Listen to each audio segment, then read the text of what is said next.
Hello, I am Dr. Fiza Hasni, consultant psychologist, भगवान Mahavir psychiatric anti addiction hospital. जब हम health की बात करते हैं तो हमें मेंटल हेल्थ को भी याद रखना चाहिए। बहुत बार आप लोगों ने लोगों से कहते सुना होगा stress, depression, anxiety, obsession, repetitive thought, इन सब के बारे में वो बात करते हैं। वैसे तो अपनी फीलिंग शेयर करते रहना चाहिए, लेकिन अगर देखा जाता है तो हम कई बार क्या होता है कि हम मोस्टली प्रॉब्लम फोकस्ड होते हैं सोल्यूशन फोकस्ड होने के बजाय। हम अपनी जो भी हमारी समस्याएं हैं हम उनके बारे में बात करते हैं, लेकिन उस चीज़ के बारे में कम ही बात करते हैं कि इसका सोल्यूशन क्या है। जब हम लोगों से डिस्कस करते हैं तभी भी हम यही चीज़ करते हैं। अगर आप इसको 3 स्टेप्स में करें तो ये चीज़ें जो हैं वो ख़त्म होने की चांसेस उसके होते हैं। सबसे पहले तो प्रॉब्लम को आइडेंटिफाई करिए कि कैसे इसकी शुरुआत हुई है, इसका कॉज क्या है, और फिर उसके बाद हमको इसको चैलेंज करना होता है कि हम उसके रैशनलिस्टिक थॉट के अकॉर्डिंग इसको चैलेंज करते हैं और एक रैशनलिस्टिक थिंकिंग लेके आते हैं। ये रैशनलिस्टिक जो थिंकिंग होती है उसमें ही कहीं ना कहीं सॉल्यूशन होता है। और अगर हम नेगेटिव थॉट्स या नेगेटिव इमोशंस के बारे में बात करें तो कई बार जो नेगेटिव थॉट्स होते हैं उनका जो नेचर है वो इंट्रूसिव, अनवांटेड, रिपीटेटिव होता है। जो मोस्टली जो नेगेटिव थॉट्स होते हैं 90% जो नेगेटिव थॉट होते हैं वो रिपीटेटिव काइंड के होते हैं। अगर स्टूडेंट्स लाइफ की बात देखें तो एग्ज़ाम एक ऐसा इवेंट है जिसके बारे में हमारा नाम लेते ही फियरफुल, एंजाइटी और ऐसे बहुत सारे नेगेटिव इमोशंस आ जाते हैं। ये जो चीज़ें हैं ये लर्निंग के ऊपर बेस्ड हैं, क्योंकि हम बचपन से ही एग्ज़ाम को एक बहुत बड़ा फियर के तौर पे देखा गया है। इसकी लर्निंग चाहे आपको आपके पेरेंट्स से, टीचर्स, स्टूडेंट्स, आपके फ्रेंड्स से मिली हो, क्योंकि बोर्ड के जो एग्ज़ाम होता था उसका एक अलग ही डर क्रिएट किया जाता था। ये डर जो है वो ही स्ट्रेस को एक तरीके से पैदा करता है। इस स्ट्रेस को आप डिस्ट्रेस में कन्वर्ट करते हैं।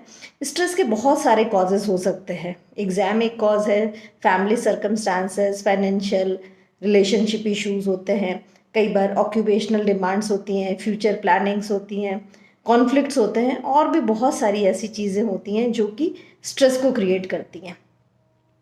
जब आप किसी काम को करते हैं तो हम उसकी प्लानिंग करते हैं, तो एक ये स्ट्रेस होता है कि हाँ ठीक है स्ट्रेस है, हम लेकिन उसकी प्लानिंग कर रहे हैं और हम इसमें सक्सेसफुल होंगे।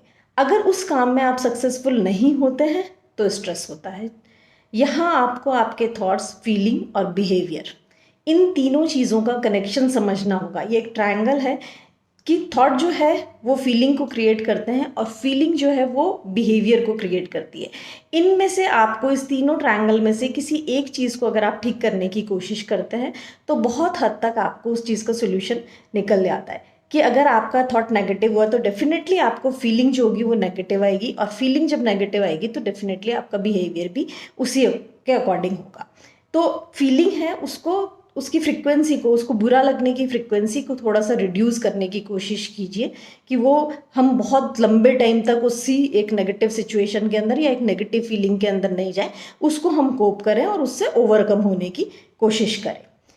तो इस तरीके से जो आपकी जो साइकिक एनर्जी है उसको आपको चैनलाइज करना होगा, क्योंकि जब स्ट्रेस होता है तो थॉट बहुत ज़्यादा डिफरेंट होता है। अगर अपन एक फुटबॉल के गेम से इसका एक एग्जाम्पल लें तो एक गोलकीपर को गोल बचाने का स्ट्रेस होता है, तभी वो अलर्ट होएगा। वो अलर्ट होएगा, अपना सारा पोटेंशियल, अपनी सब कुछ लगाएगा और वो उस सिचुएशन के लिए प्रिपेयर रहेगा और उसको ओवरकम कर जाएगा। और अगर वो एक्सेसिव डिस्ट्रेस में हुआ तो हो सकता है कि वो गिव अप कर दे कि मैं इसको नहीं रोक पाऊंगा, और वो उस कोशिश ही ना करे। तो हमको उन दोनों चीज़ों के बारे में डिफरेंस समझना होगा कि हमको कौन सी सिचुएशन को एक्सेप्ट करना है, जिसमें फाइट और फ्लाइट दोनों चीज़ें, या तो सिचुएशन को फेस करेंगे या हम उस सिचुएशन से निकल जाएंगे।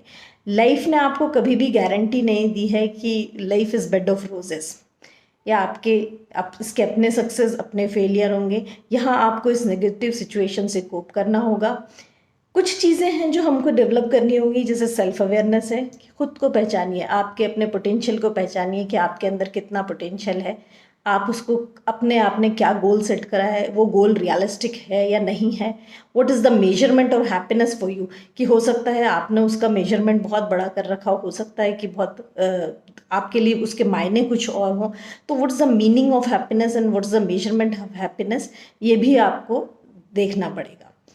और what's the purpose of your life, आपने कहाँ तक उसको कहाँ पहुँचा रखा है, क्या चीज़ें आपने अपने पोटेंशियल को लेबल तो नहीं कर रखा कि I am a such kind of person. कई बार क्या होता है कि हम खुद को लेबल करते हैं, कई बार लोग हमको लेबल कर देते हैं और हम उस लेबलिंग के सहारे चलते रहते हैं। तो वहाँ पे आपको आइडेंटिफाई करके उस चीज़ को रीलेबल करना होगा। आपका टैलेंट, आपका पोटेंशियल तभी काम आएगा जब आप लाइफ की जो एडवर्स सिचुएशन होंगे उसके अंदर आप ऑप्टिमिस्टिक एनर्जी को मेंटेन करेंगे। इसलिए अपने AQ को बढ़ाइए। कई बार स्ट्रेसफुल इवेंट्स होते हैं, उसका जो इफेक्ट होता है ना वो सिर्फ 10% होता है, मगर आपका जो इमोशनल रिएक्शन होगा ना वो अप्रॉक्सीमेटली 90% तक हो जाता है कई बार। तो इसको मैनेज करना है, आपको खुद को इंस्ट्रक्शन देना है। जब आप नॉर्मल सिचुएशन में हैं या जब आपको लगता है कि ऐसी सिचुएशन आने वाली है, तो आपको अपने सबकॉन्शियस माइंड को इंस्ट्रक्शन देने होंगे। वहाँ पे अपने आप को इंस्ट्रक्शन दीजिए, कोपिंग से रिलेटेड इंस्ट्रक्शन दीजिए, एडवर्स सिचुएशन में आपको कैसे काम करना है, अपने बैकअप प्लान बनाइए, हेल्दी लाइफस्टाइल करिए, डिजर्विंग फ्रेंड रखिए। और मोस्ट इम्पॉर्टेंट, जब सर्कमस्टांसेस एडवर्स हो तब आपके एक्शन जो हैं वो एडवर्स नहीं होने चाहिए, ना आपका बिहेवियर एडवर्स होना चाहिए। मोस्टली आपने देखा होगा लोग सब्सटेंस अब्यूज़ में, अल्कोहल अब्यूज़ का रास्ता चुन लेते हैं कि लाइफ की सिचुएशन ऐसी हुई इसलिए हम ऐसे ऐसे होते चले गए। लेकिन ये याद रखिए कि ये जो यू टर्न है ना, इसमें से निकलने का वो बहुत ही डिफ़िकल्ट है।